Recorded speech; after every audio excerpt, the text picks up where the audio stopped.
equipotential surfaces of two equal positive charges.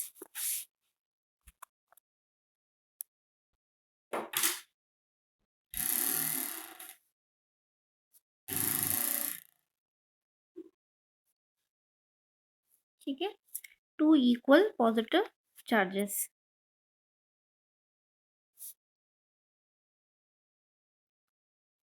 Now they are equal charges, ठीक है ना, equal, same in nature and equal in magnitude. So there will be a force of repulsion. इनकी जो electric field lines होंगी इस तरह से होंगी.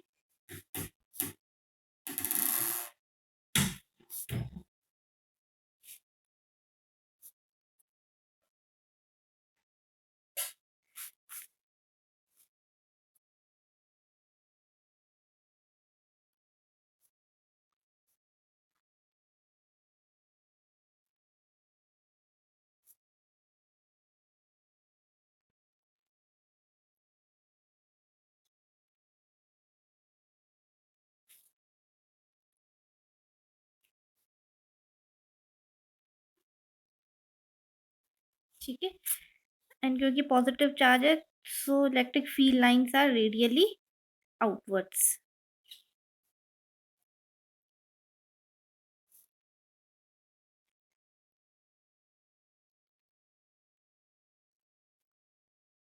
अब हमें इस पे इक्विपोटेंशियल सरफेसेस बनानी है. तो देखो ये जो सेंटर वाला पॉइंट है यहाँ पर मिड पॉइंट, यहाँ पर किसी तरह का कोई इलेक्ट्रिक फील्ड नहीं है क्योंकि क्या है यहाँ पर न्यूट्रल पॉइंट होगा. सो इनके बीच में देखो फ्री स्पेस है, तो हमें पता है कि जहाँ पर इलेक्ट्रिक फील्ड लाइंस नहीं होती है वहाँ पर जो इक्विपोटेंशियल सरफेसेस है वो भी इतनी नहीं होती. They are far apart from each other. और जहाँ पर इलेक्ट्रिक फील्ड लाइंस डेंस है वहाँ पर equipotential surfaces are near to each other. तो इनका किस तरह से बन जाएगा,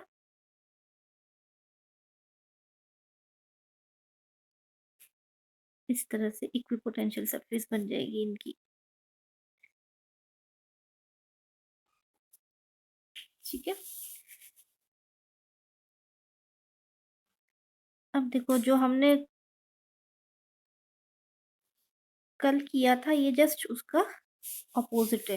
यानी कि पीछे तो कैसी हैं ये जो इक्विपोटेंशियल सरफेसेस है, they are near to each other. और जब ये दोनों चार्जेस के बीच का जो पार्ट है, जो रीजन है, उसमें they are situated far apart from each other.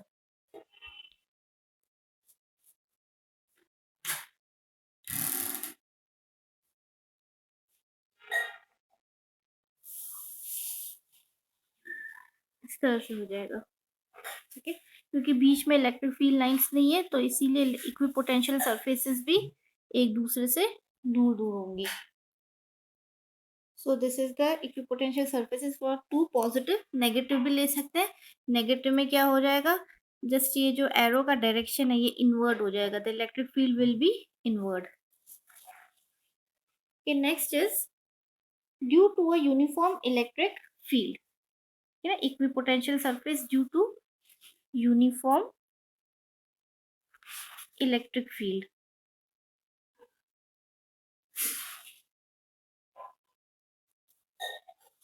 That means इस तरह से यूनिफॉर्म इलेक्ट्रिक फील्ड लाइंस है. तो हमें पता है अगर यूनिफॉर्म इलेक्ट्रिक फील्ड लाइंस है तो इक्विपोटेंशियल सरफेस कैसा होगा, normal to the electric field. जैसे ये मान लो this is the electric field line. ठीक है ना, ये इस तरह से इलेक्ट्रिक फील्ड लाइन है. सो इसके एक नॉर्मल प्लेन में ले लूँ ये इलेक्ट्रिक फील्ड लाइन और ये जो नॉर्मल प्लेन है इलेक्ट्रिक फील्ड लाइन के, that will be the equipotential surface. तो इस तरह से ये एक नॉर्मल फील्ड बन जाएगा यहाँ पर. This is equipotential surface. अगर दूसरा बनाना है तो दूसरा भी बना सकते हैं इसके आगे हम.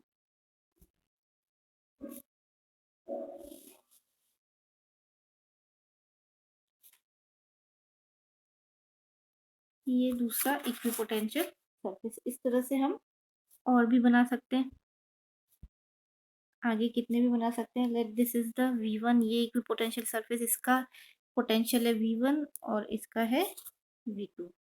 and these are electric field lines.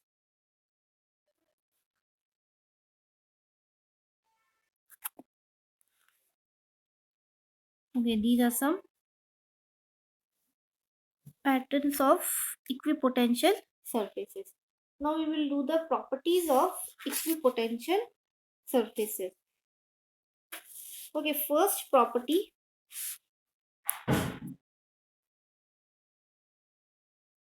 properties of equipotential surfaces. First property, no work is done in moving a test charge over an equipotential surface. अगर कोई equipotential surface है उस पे कोई दो points हैं A और B. If there is a test charge placed here at A, ठीक है ना, and we have to move it to the point B, तो there will be no work done. ये हम पहले डिस्कस कर चुके हैं कि वर्क डन क्यों नहीं होता, because there is no potential difference, that is V A is equal to V B. So V B minus V A equal to zero. तो अगर वर्क डन निकालना है हमें, तो वर्क डन का फॉर्मूला होता है W A B is equal to Q V B Q naught V B minus V A, और ये पार्ट तो वैसे भी जीरो है. ठीक है, so work done is zero. एक टेस्ट चार्ज को एक पॉइंट से दूसरे पॉइंट पे ले जाने के लिए on the equipotential surface the work done is zero. Second is, this is the first property. Second property, electric field is always normal to the equipotential surface at every point. ये भी हमने देख लिया है कि अगर इलेक्ट्रिक फील्ड, जैसे हमने इलेक्ट्रिक फील्ड का आइसोलेटेड का हमने इस तरह से इलेक्ट्रिक फील्ड लाइंस बनाई थी, तो इक्विपोटेंशियल सरफेस हमने कैसे बनाई थी, इन पे 90 का हमने सब पे ये एक आर्क ड्रॉ किया था और उन सबको हमने इक्वल डिस्टेंस पे आर्क ड्रॉ किया और सबको हमने जोड़ दिया. So electric field lines are always perpendicular to the equipotential surface. ठीक है, और अगर ऐसा नहीं होगा, तो अगर हम जैसे मान लेते हैं ऐसा नहीं हो रहा है, जैसे हमारे पास एक ही सरफेस है इक्विपोटेंशियल सरफेस, उस पे जो इलेक्ट्रिक फील्ड है वो इस तरह से है, एक एंगल पे है,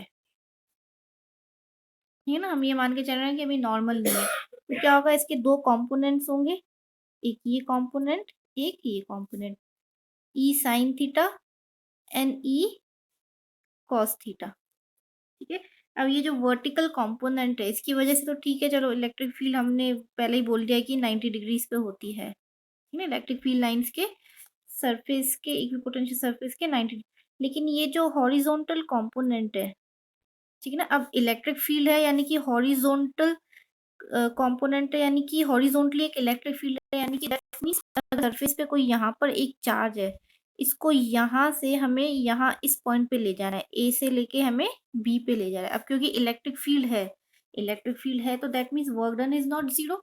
इसके बीच का हम डीएल निकाल लेंगे कि कितना डिस्टेंस है, तो E dot DL that is equal to potential difference. ठीक है ना, इलेक्ट्रिक फील्ड भी है और दोनों के बीच में डिस्टेंस भी है, ई डॉट डी एल, इससे हम पोटेंशियल डिफरेंस निकाल सकते हैं. ठीक है, so work done is not equal to zero अगर उसका एक हॉरिजॉन्टल कंपोनेंट है, लेकिन ऐसा होता नहीं है. हमने अभी फर्स्ट प्रॉपर्टी में देखा कि work done is zero.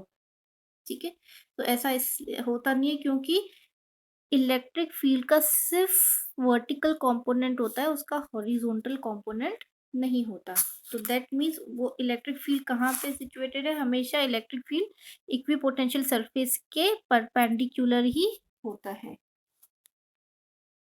Okay, third property, equipotential surfaces are closer together in the regions of strong field and farther apart in the regions of weak field.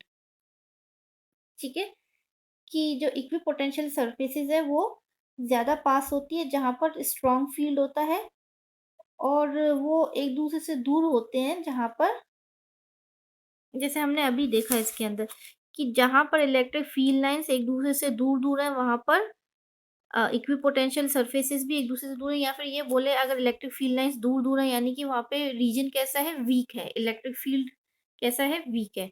तो जहाँ पर इलेक्ट्रिक फील्ड वीक है वहां पर equipotential surfaces एक दूसरे से दूर होती हैं, और जहां पर इलेक्ट्रिक फील्ड स्ट्रांग है वहां पर equipotential surfaces are situated close to each other.